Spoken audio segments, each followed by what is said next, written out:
Hello, everyone. Welcome to day 13 of our 100-day challenge. So, there's one complaint I see more than any other in the forums, the comment sections, everywhere. 2 months in, and her family started asking for money. Or, I just met her family, and her sister came and told me what everyone wants for Christmas. I'm going to make an argument today that some of you are going to not like. A few of you will unsubscribe. That's fine. I'd rather be honest than comfortable. But let me concede the real thing first because I'm not here to hand you a fantasy. The requests are real. They do come, and sometimes it genuinely gets out of hand. I've watched men get drained down to nothing, and I told you exactly that yesterday. Decide your number in advance if you really want this. So, this is not me telling you to be a bottomless wallet, nothing close to it. But before we go any further, I want to ask you one question first. How much have you personally paid toward your own parents' retirement? And I know what most of you are thinking nothing. They earned it themselves. That's their money. Well, let's check that. So, see this? Every paycheck of your working life, 6.2% came off the top for Social Security. For an average American earner, that's roughly $360 a month. Across a working lifetime, about $367,000. And the average American retiree today collects around $2,071 a month. So that's about $383,000 across their retirement. Now, here's what makes one wonder, where does that money come from? It's not sitting in a vault with your name on it. It comes from people working right now, from your children, your neighbors, strangers you'll never meet. So let me say it plainly, gentlemen. You have been paying for other people's parents since your first paycheck at 16 years old. You just never saw a face attached to it. And it wasn't always like that. Social Security was signed into law in 1935. So how did old Americans survive before that? Well, family, children, church, neighbors. They died in their children's houses. Before 1935, America was the Philippines. The West didn't discover some better value. It bought a system that made the obligation invisible through your tax. And then, over about 3 generations, forgot it ever had an obligation at all. So we're not backward here. We're just living in your 1934. So why does it feel so completely different when it's her mother? Because you can see her face. You can see the 500 pesos for the medicine. It has a name attached to it. In America, the exact transfer happens every 2 weeks, right? And it's just a line on your payslip that says FICA. Is that FICA? You never met them. You never thought about them once. You're not angry about the money, gentlemen. You're angry that you can see where it goes. And here's the harder version. You never had a choice about the American one, yeah? If you'd stopped paying for your neighbor's parents, you would go to prison. The one you actually have a choice about, her parents, is the one you refuse. So it was never a principle, it was enforcement. Now, some of you are thinking, hang on, doesn't the Philippines have Social Security too? Well, we do. It's called SSS, Social Security System. And on paper, it works exactly like yours. You contribute out of your salary across your working life, and at 60, you collect a pension. But look at what that actually means here. Look at this card. To qualify for a monthly pension at all, you need at least 120 contributions, 10 years of formal on-the-books employment. And only about a third of working Filipinos ever have that kind of job. The rest are informal, the sari-sari store, the tricycle, the farm, the market stall, the construction site, the laundry, real work, hard work, just not the kind that comes with a payslip and a deduction. Now, there is a government safety net for the poorest. It's called the social pension. And you know how much it pays? 1,000 pesos a month. 1,000 pesos, that's about $17. But listen to who actually qualifies because this tells you everything. To receive that $17, you have to be 60 or older and frail or sick and have no pension of your own and have no regular support from your family. Read that last one again, gentlemen. If your children are helping you, you do not qualify. Our own government has written it into the law. The family is the pension. The state only steps in when there is nobody left to step in. That is not culture being greedy, that is policy. And even with that net, roughly a third of our senior citizens still reach the end of their lives with nothing at all. And the ones who do have a real pension, the average SSS pension is around 5,000 pesos a month, 80 something dollars. So sit with this comparison for a second. The average American retiree collects in 1 month what the average Filipino pensioner collects in 2 years. And now class comes back into it exactly like day 7.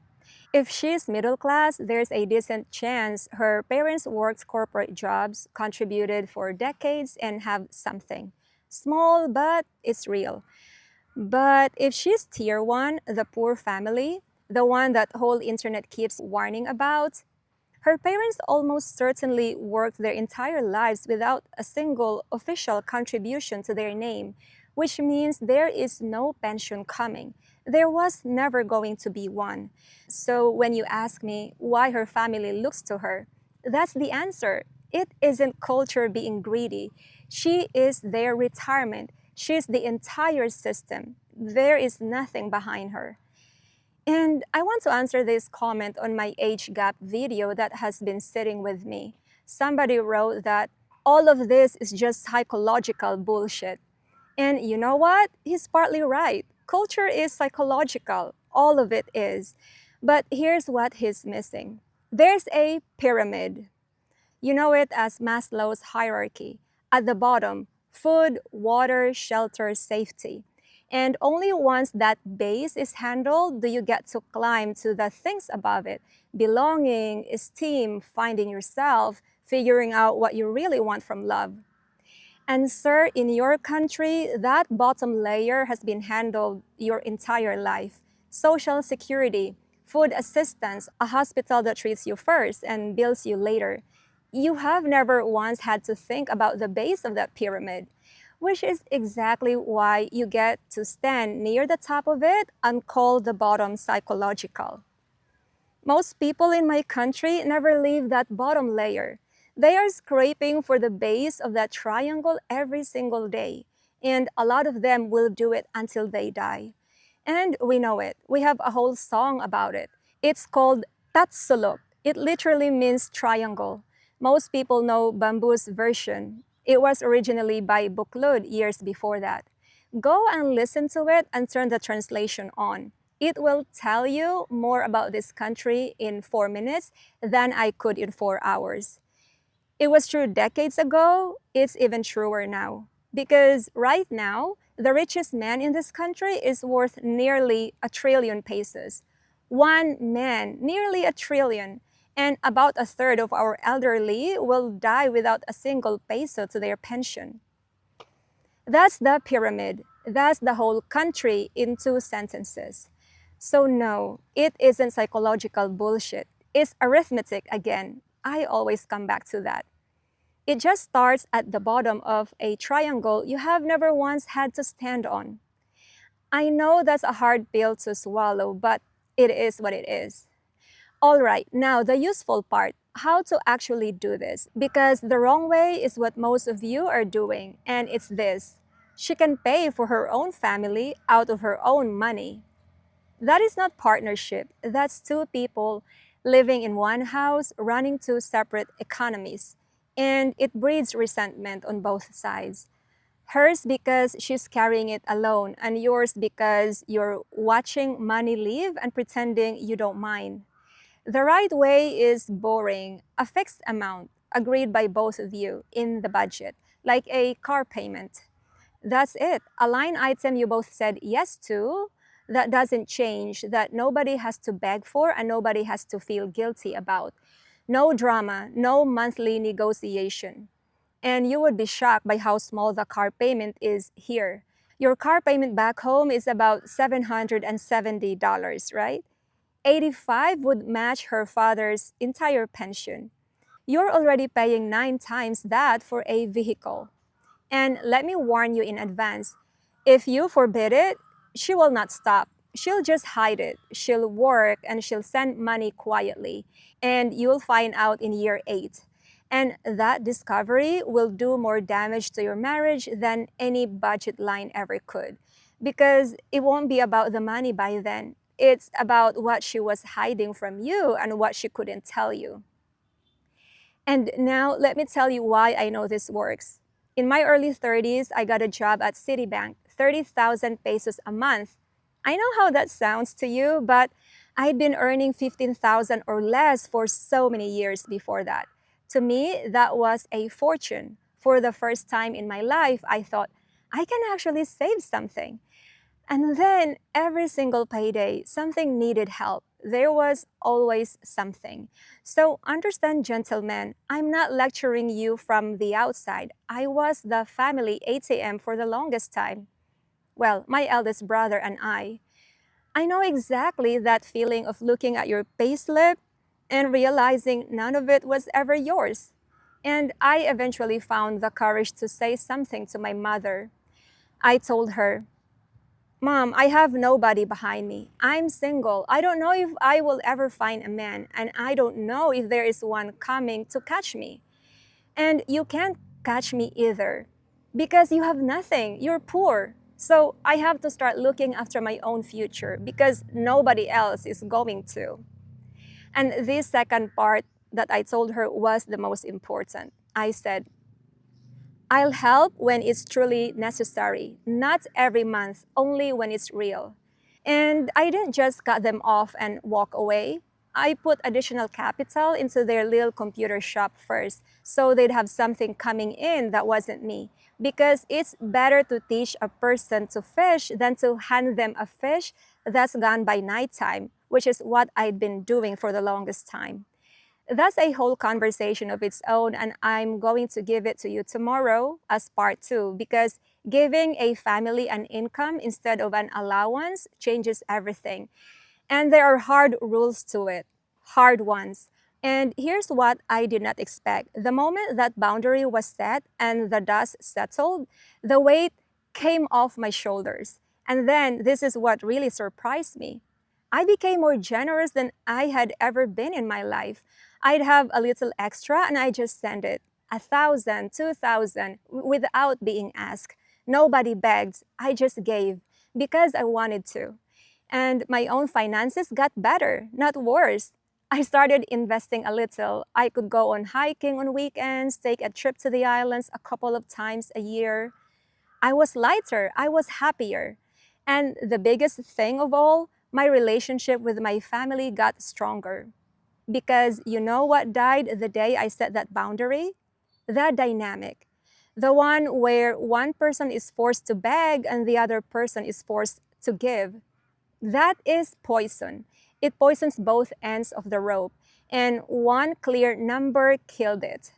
So when I tell you that the giver gets more out of this than the receiver, I am not reading that off a study. I lived it. It's what they've been saying for 2,000 years. It is more blessed to give than to receive. But hear the order, gentlemen, because the majority gets this backwards.